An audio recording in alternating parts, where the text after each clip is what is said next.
Alright, Shalom. First and foremost, I'm going to start this lesson off by giving all the praise, honor, and glory unto Yahweh, Ba'ashem, Yahushai, Ba'ashem, Rakakudash. Double honors to the apostles and elders, a great millstone. Honors to all the brothers who are fervently pushing the word in sincerity and in faith. Shalom to all the sincere believers. Now, this lesson is going to be based on this article that says, Antique shop owner recalls earthquake aftershock caught on video.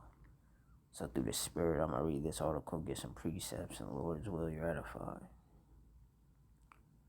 It says 5 years after a 5.7 magnitude earthquake rattled a large section of the Wasatch Front and left behind considerable damage in the Salt Lake Valley, an antique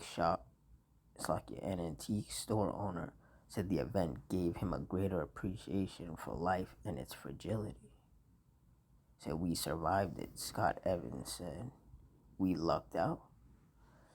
Evans said his recollection of the day was still vivid. Said, "There was this noise that I couldn't believe. I thought a semi-truck had come through the front of the building," he recalled during an interview with KSL TV on Wednesday. Said, "It was so loud, and then a few seconds later I determined this was an earthquake. Said, my wife was upstairs, and I thought I'll head up there and check on her. I said I couldn't move. I had to grab onto one of the big posts and just hold on for dear life." The shop owner said his building was rattling and rolling. "It was pretty scary," Evans said. Evans said that after an initial estimate of $200,000 in possible damage, the earthquake ended up causing $50,000 in damage to antiques and another $60,000 in damage to the structure of his building. His experience that day was also documented in a KSL TV story, which captured a 4.6 magnitude aftershock inside the business. Said, "I remember what your face looked, that's for sure," Evans told KSL TV news specialist Andrew Adams, who was there then. "It was like, what is this?" Ultimately, he said he believed the earthquake could have been even more disastrous than it was. He said it was just amazing what didn't happen, and it was unfortunate the things that did happen. And, see, this right here proves that when the Lord dishes out his judgments, people do get afraid. People who normally don't even consider, the Lord and his power. But then when the Lord shows his power, people do get afraid, as they should.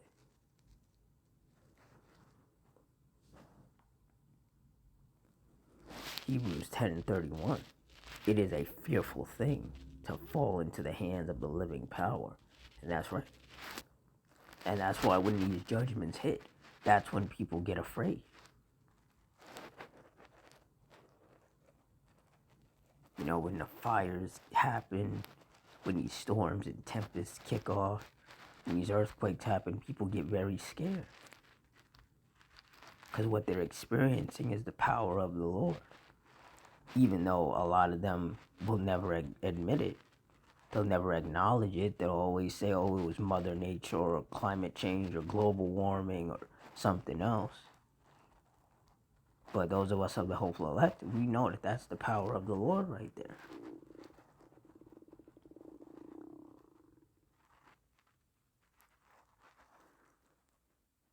And everybody should fear the Lord.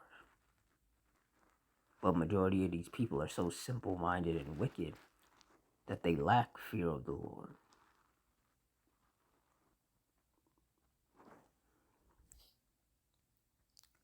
Isaiah 29:6, thou shalt be visited of the Lord Yahweh of hosts with thunder, and with earthquake, and great noise, with storm and tempest, and the flame of devouring fire. So people trying to give the credit of these earthquakes to everything else except the Heavenly Father. They'll be like, oh, it was just, Mother Nature doing that. instead of acknowledging that this is the Heavenly Father who's moving these plates within the earth and making the earthquake.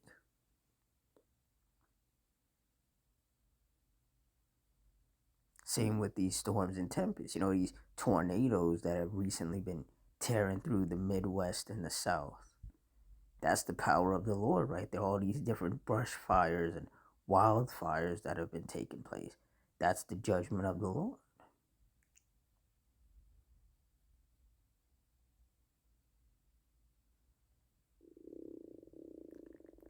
And like I said, when the Lord unleashes these judgments, that's when people start to fear.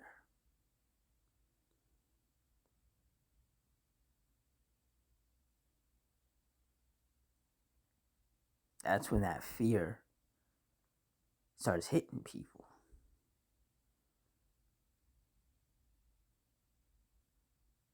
That's when they start to consider. The problem is that it takes things getting that far for people to consider. When you're supposed to be considering your actions before the judgments have to happen.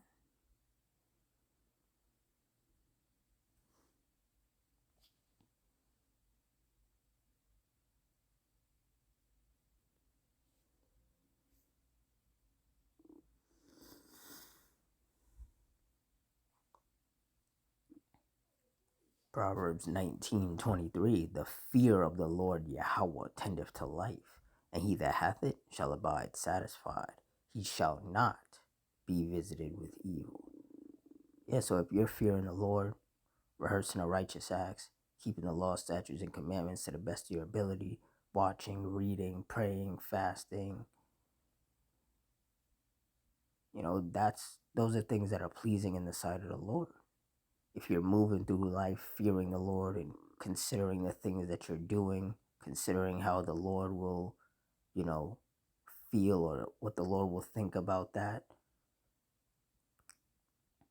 that's how you're supposed to live your life. But majority of these people, they walk around with this I can do whatever I want spirit on them. And then their actions show that what they want to do is wickedness. And we know that the Lord does not like wickedness, so then the Lord gets angry with these people and then he has to bring judgment upon them.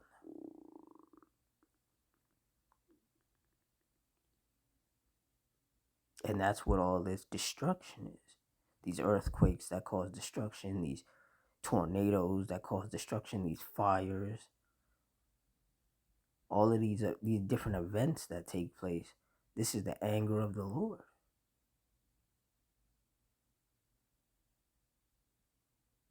He's visiting these wicked people with evil because they don't fear him. And because they don't fear him, they're out here doing things that are angering him.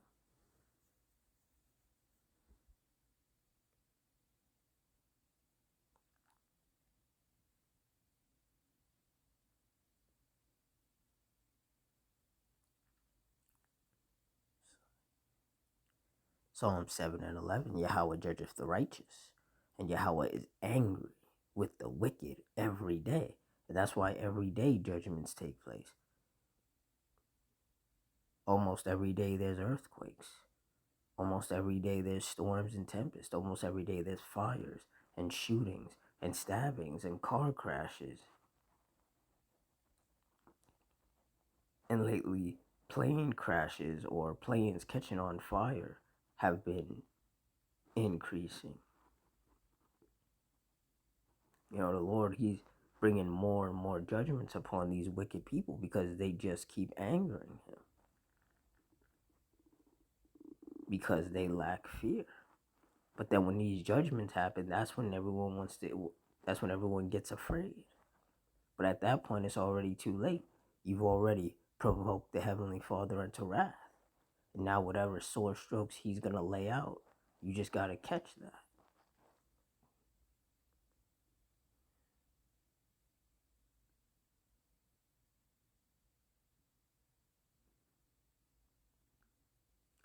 Proverbs 22:3.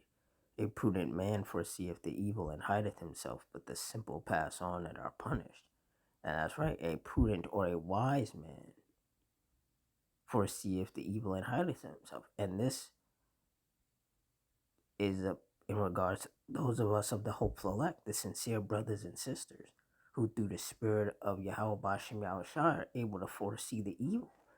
That's why the men of the Lord are constantly warning people, telling people that we're in the days of vengeance. We're in the last days. The Lord is going to unleash many great miseries upon the earth. Because the Lord has put the Spirit on us to be able to foresee these things. You know, even people in the world can see that things are getting worse. You know, there's more fires and earthquakes and volcano eruptions and different storms and tempests. Like, these things are happening more frequently. They're getting more intense, more deadly, more destructive. But yet, they don't take it seriously. They are acknowledging that it's happening, but they're still, you know, just wanting to be wicked and do what they want to do. It says, but the simple pass on and are punished. And that's why a majority of these people are getting punished. They're getting wounded, they're getting killed. It's just nonstop affliction and misery being brought upon them because they want to be wicked. They enjoy being wicked. They thrive off being wicked. But like it says in Isaiah 48 and 22, there is no peace, saith the Lord Yahweh, unto the wicked. So while these people are having fun being a bunch of wicked little demons, the Lord is just going to continue to unleash judgment upon them. And then people get upset when you explain to them that the reason why they're catching so much hell is because they're angering the Lord. People get upset when you say that because they don't want to hear the truth.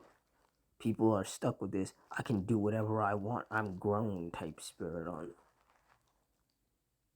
It's like you can't do whatever you want because actions have consequences. If you're out here being a demon, doing wicked acts that are angering the Lord, you're going to get punished for it. And if the Lord gets fed up with you enough, he'll just take you off this earth, put you in the spirit world. You know, and it's all fun and games and it's all jokes and people want to mock and scoff and scorn up until it happens. And then they're left mourning and weeping. Or their loved ones are anyway. And this is why those of us of the hopeful elect, we have to stay locked in. You know, we got to continue to watch, you know, watch the news, look at the judgments of the Lord, and continue to fear the Lord. You know, continue to send up prayers to the Heavenly Father that he keeps that spirit of fear upon you so that you continue to move in a righteous manner. Because we're seeing what's daily happening to those who are moving in a wicked manner. The punishments that are being brought upon them reaping what they've sown. So with that, I'm going to wrap it up here. In closing, I want to give all the praise, honor, and glory unto Yahweh, Ba'ashem, Yahweh Shai, Ba'ashem, Rakakwadash, the Wadi Yahweh, Ba'ashem, Yahweh Shai, for putting the spirit on me to do this lesson. Double honors to the apostles and elders of Great Millstone. Honors to our brothers who are firmly pushing the word in sincerity and in faith, and shalom to the sincere believers. Hope you stay strong, stay safe, stay fervent, stay circumspect, stay prayed up. Adawan Ratazah. Till next time, shalom.